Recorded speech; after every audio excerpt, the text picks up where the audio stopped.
ब्राह्मण हूँ, भिक्षार्थी हूँ, अत्यंत निर्धन हूँ, गरीब हूँ, भिक्षा यापन करने के लिए मैं जाता हूँ, उससे हमारी उधर की पूर्ति होती है। यदि इसका अर्थ कोई आप दूसरा जानते हो तो हमें कह सुनाइए।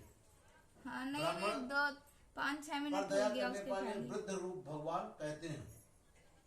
सत्यनारायण सुदेशम विष्णु भगवान सत्यनारायण सबके मन की इच्छा को पूर्ण करते हैं। तुम पूजनम विप्र पुरुष प्रतिमुक्तमम, भगवान सत्यनारायण का तुम पूजन करो, जिससे भगवान संतुष्ट होकर के तुम्हारी अभिलाषा को पूर्ण करेंगे। जो व्यक्ति भगवान का पूजन करता है भक्ति भाव से, वो मानव सब सुखों को युक्त हो जाता है।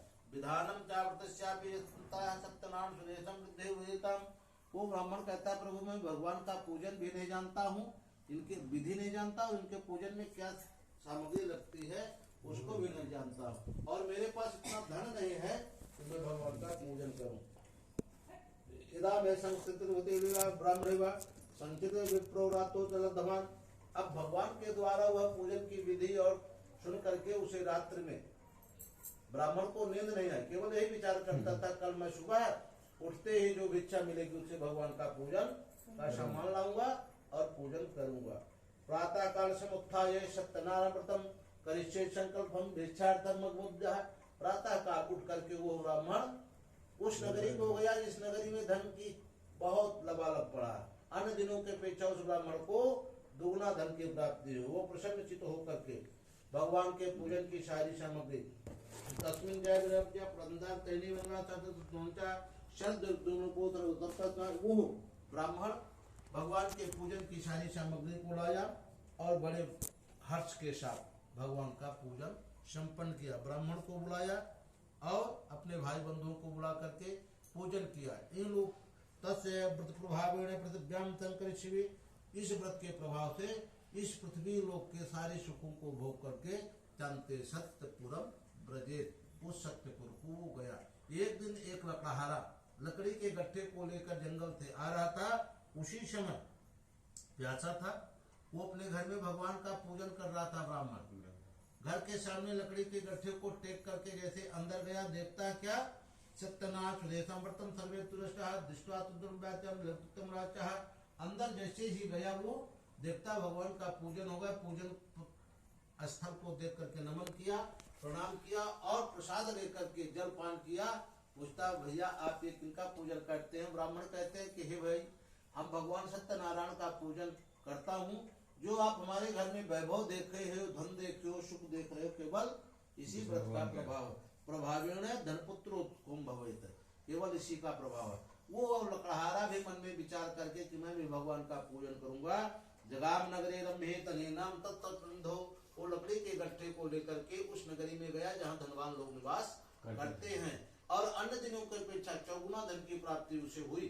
और सुंदर सुमुक्तम कदली फलम शर्करा गोधूम चूर्णकम, अब वो प्रसन्न चित्त होकर, जब उसे धन विशेष मिला तो प्रसन्न चित्त होकर के भगवान का पूजन की सारी सामग्री को लाया और पूजन किया।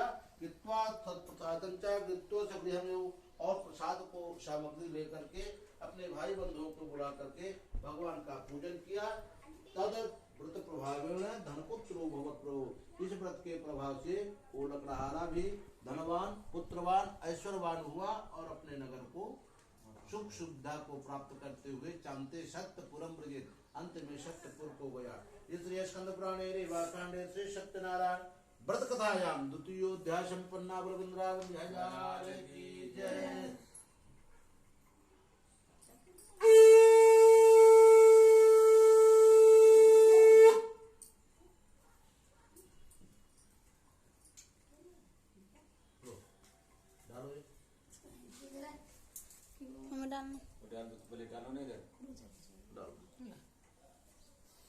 लो दे दो।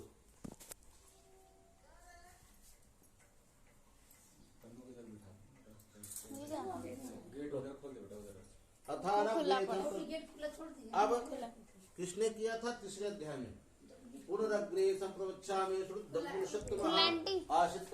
राजा प्रजापाल तत्परः। तीसरे अध्याय में उल्खा मुख नामक राजा की कथा है ना। इसके आगे वो राजा किया, बड़ा ही जितेंद्रिय था।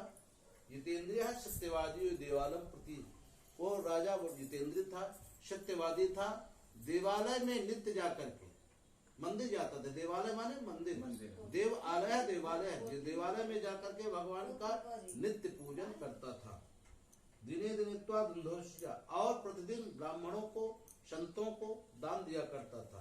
तस्य भार्या रोज बदना सती, उसकी जो पत्नी थी अपने पति के धर्म कार्य में साथ देती थी। ये नहीं कि 1 रुपया देने के लिए पति कह रहे 25 पैसे दे दो, ऐसा नहीं। 1 रुपया दे रहे तो 2 रुपए दे दो, माने संतुष्ट करो। उसके सहयोगी थी। पत्नी का मतलब है ये नहीं कि मनोरंजन का साधन है, वो तो केवल धर्म पत्नी कहलाती है। पत्नी का नाम धर्म पत्नी है। धर्म में साथ देने वाली ही पत्नी पत्नी कहलाती, नहीं तो केवल एकस्मिन् तत् साधु रेखा समागता, साधु रेखा समागता।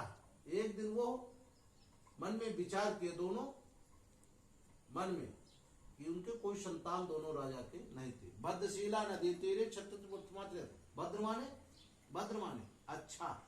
भद्र शब्द का अर्थ है भद्रशिला नदी तीरे सत्यस्य वर्तमाचरेत। भद्रशिला नदी गंगा कहाँ है? आत्मा नदी संयम पूर्ण तीर्थे, आत्मा रूपी इस गंगा में अवगाहन करते हुए आत्मा से श्रद्धा से भगवान का पूजन करने का फल होता है। ये नहीं कि लोटा धर दो, केला धर दो, कथा हो रही है, पंडित जी बकवास कर रहा है ना। अरे चलो यार बुलाया है तो हम हो आते हैं, ये भावना नहीं। श्रद्धा से 1 मिनट भी भगवान का पूजन करोगे उसका लाभ मिलेगा।